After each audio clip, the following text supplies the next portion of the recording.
Outfit check! Geng geng!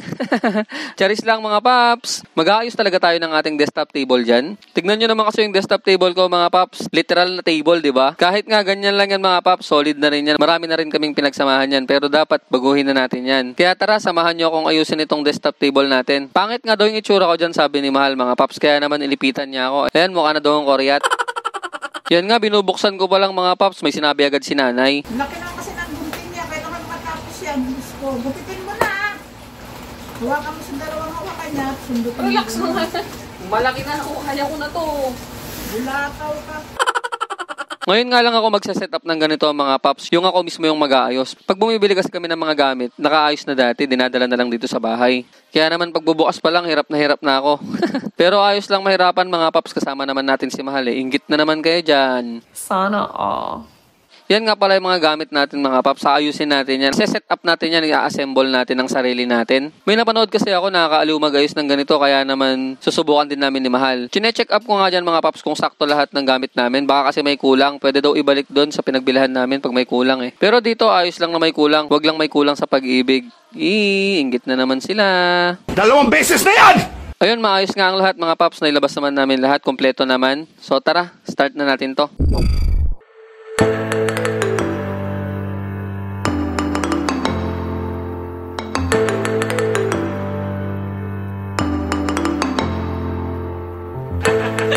Take two. Take two. Okay. Hindi ka nga malilito dito mga paps. Kaso nakakalito lang si Janine. Hindi ka nga talaga malilito mga paps sa paggawa nito kasi may mga numbers, may manual din siya. Kung marunong ka lang magbasa ng manual mga paps, magagawa mo to kahit mag-isa mo pa. Pero sabi nga nila, the more the merrier. Saka isa pa, pag marami kang kasama mga paps, mas mabilis matapos. Hindi pa nakakapagod. Lalo na kapag mahal mo yung kasama mo. Dito lang ako sa iyong tabi. Abutin man tayo ng hating gabi. Sana At ayun nga mga paps, na-set up na nga namin yung set A niya, kaya naman dito na tayo sa set B. Padali nga lang ayusin na ito mga paps kasi may mga numbers at letters sila. Isasalpak mo na lang at hahanapin mo lang kung saan nilalagay. Naisalpak na nga namin yung table niya mga paps. Tapos yan, pinabot nga ni Mahal yung tools mga paps. Siya na daw magkakabit doon.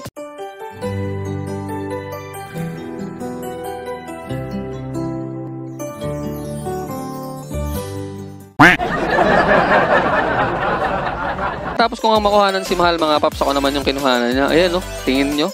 Yan o, tignan nyo. Mr. Suave, di ba?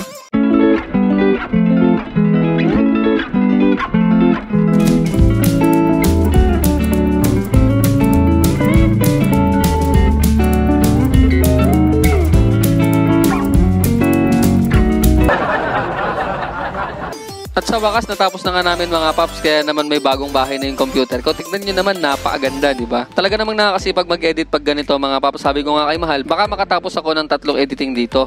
Sabi ko nga, kahit ito na lang yung regalo ko sa sarili ko, bago matapos ang taon.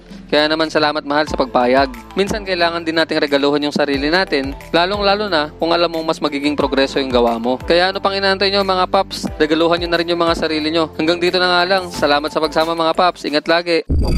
At kung hindi ka pa nga naka-follow sa page na to mga paps, ano pang inaantay mo? Follow na! Tapos mga paps, pa-subscribe na rin ang ating YouTube channel. Click nyo na rin yung bell para lagi kayong nanonotify. Salamat lagi sa panonood mga paps. Ride safe always. Bye-bye!